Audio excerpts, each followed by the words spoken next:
नमस्कार मैत्रिणींनो, स्वागत आहे तुमचं माझ्या चंद्रकला अन्नपूर्णा किचनमध्ये. तर नवीन असाल तर माझ्या चॅनलला सबस्क्राईब करा, व्हिडिओला लाईक करा, कमेंट करा आणि शेअर करा. तर आता हिवाळ्याचे दिवस चालू आहेत, तर अशी छानशी एक मी रेसिपी घेऊन आले आहे तुमच्यासाठी. तर इथे मी घेतलेले आहेत सोडे. तर अगदी मटण वगैरे आणेपर्यंत वेळ पणही जातो आणि एवढी वाट बघेपर्यंत आपल्याला वेळ नसतो. तर असं पटकनही आणि भूकही खूप लागते. हिवाळ्याचे दिवस असल्यामुळे भूक खूप लागते. तर त्यासाठी आपल्याकडे घरात अवेलेबल आपल्याकडे सोडे हे सगळ्यांच्या घरात असतात. तर काय करायचं आपल्याला, आज आपण सोड्याची भाजी छानशी अशी करूयात. अगदी मटणालाही मागे सारेल अशी सोड्याची भाजी करूयात. चला आता. आणि हे महत्त्वाचं म्हणजे 5-10 मिनिटं आपण 5 मिनिटासाठी याला भिजायला ठेवायचं. भिजल्यामुळे काय होतात, सोडे फुगतात.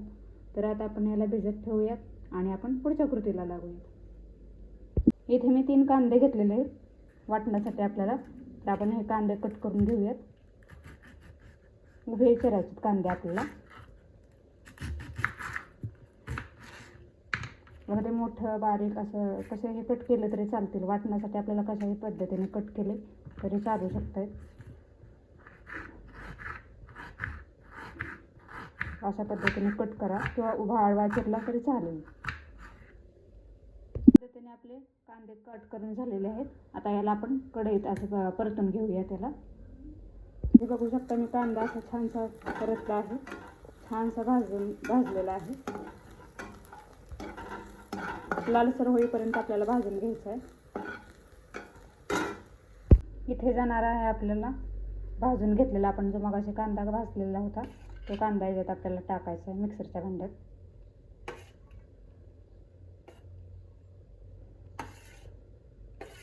पूर्ण सगळ्यात 3 कांदे आपण घेतले होते. तर कांदे घ्यायचे 3 पूर्ण भाजून छान असं परतून घ्यायचे आपल्याला.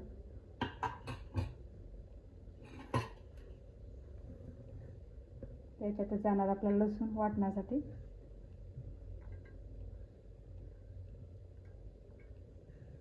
इथे कोथिंबीर टाकायची आपल्याला, किसलेलं खोबरं,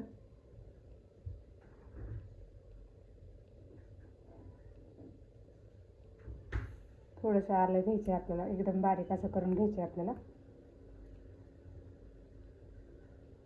आता थोडंसं पाणी घालून आपल्याला याची पेस्ट बनवून घ्यायची. आता इथे आपलं वाटण तयार आहे. बघू शकता, असं छानसे स्मूथ अशी पेस्ट बनवायची आपल्याला. आणि इथे मी भिजत घातलेले जे सोडे होते ते भिजत घातलेले, कारण जेणेकरून ते फुगतील म्हणून. ते कसे फुगलेत बघा, स्वच्छ धुवून घ्यायचे 4-5 वेळा. आणि हे आपले सोडे भिजत घातलेले आता छानसे आता तळून घ्यायचेत आपल्याला. ते पॅन गरम करायला ठेवलेलं आहे. तर आता आपल्याला थोडंसं तेल टाकायचं आहे आपल्याला. आणि त्यातच आपल्याला सोडे आहेत ते भिजवलेले ते छानसे तळून घ्यायचे आपल्याला, परतून घ्यायचे. म्हणजे तळून घेण्यापेक्षा आपलं परतलं तर जरा छान, फक्त छान असं मस्तपैकी परतून घ्यायचं त्याला. बघू शकता छानसे असं तयार होत आलेत आपले सोडे. तर आता आपण ह्याला एका साईडला ठेवूयात, एका साईडला आपण करूयात त्याला. इथे जाणार आहे आपले चिरलेले टोमॅटो.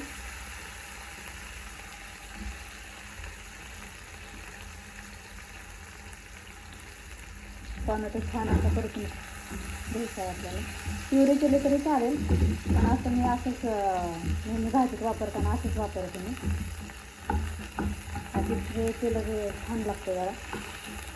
मस्त असं परतून घ्यायचं आहे आपल्याला त्याला गाळ होईपर्यंत. हे टोमॅटोचा छानसा गाळ झालेला आहे. तर आता आपण यात जे वाटून घेतलं होतं ते वाटून टाकूयात आपण.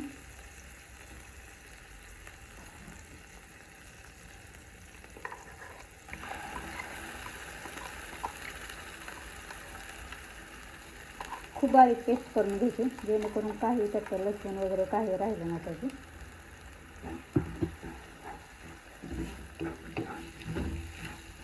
यात आपल्याला आता मसाले ॲड करायचे.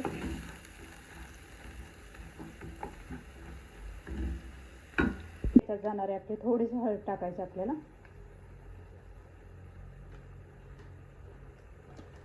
धने पावडर टाकायची थोडीशी, अर्धा चमचा धना पावडर टाकायची आपल्याला. लाल तिखट, काश्मीरी मिरची पावडर टाकले तरी चालेल, बेडगी मिरची टाकली तरी चालेल, किंवा लाल तिखट वगैरे टाकले तरी चालेल.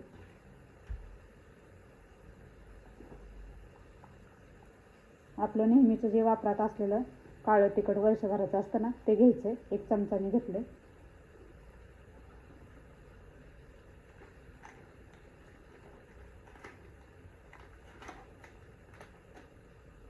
तसंच यात मटण मसाला घालायचा आहे आपल्याला, 1 अर्धा चमचा घालायचा फक्त, जेणेकरून टेस्ट छान येते.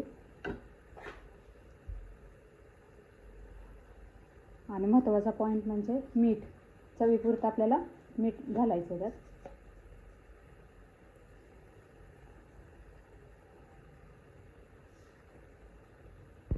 छानसं असं परतून घ्यायचं आहे आपल्याला, 4-5 मिनिटासाठी छानसं परतून घ्यायचं आहे आपल्याला.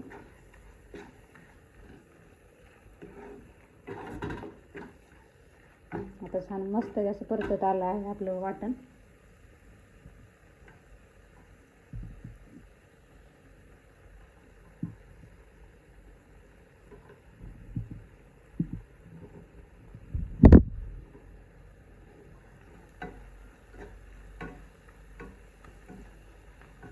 आता यात आपण पाणी घालूयात.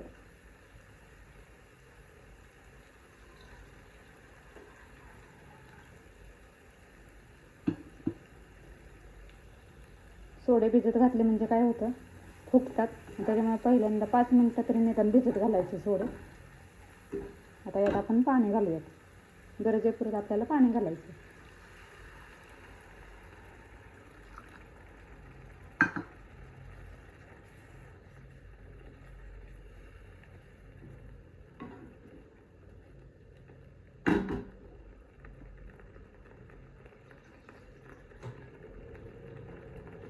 आपले सोडे याच्यात शिजले गेले पाहिजेत, म्हणून आपल्याला गरजेपुरतं आपल्याला पाणी घालायचं. कारण हे जरा घट्टसर आहे, तर आपण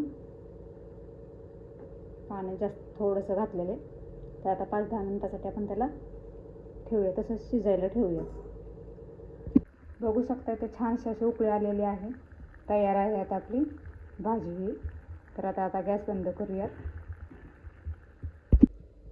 तयार झाली आहे आपली आता छानशी अशी ही सोड्याची भाजी. तर अगदी मटणालाही मागे सारेल अशी ही भाजी आहे. तर नक्की तुम्ही करून बघा. अगदी आता हिवाळ्याचे दिवस आहेत आणि आपल्याला असं काहीतरी म्हणजे खाण्याची इच्छा असते, अशी पटकन होणारी आपली ही रेसिपी आहे. तर नक्की तुम्ही करून बघा आणि नक्की मला कमेंट करून सांगा. तर पुन्हा भेटूया आपण असंच नवनवीन रेसिपीमध्ये. धन्यवाद.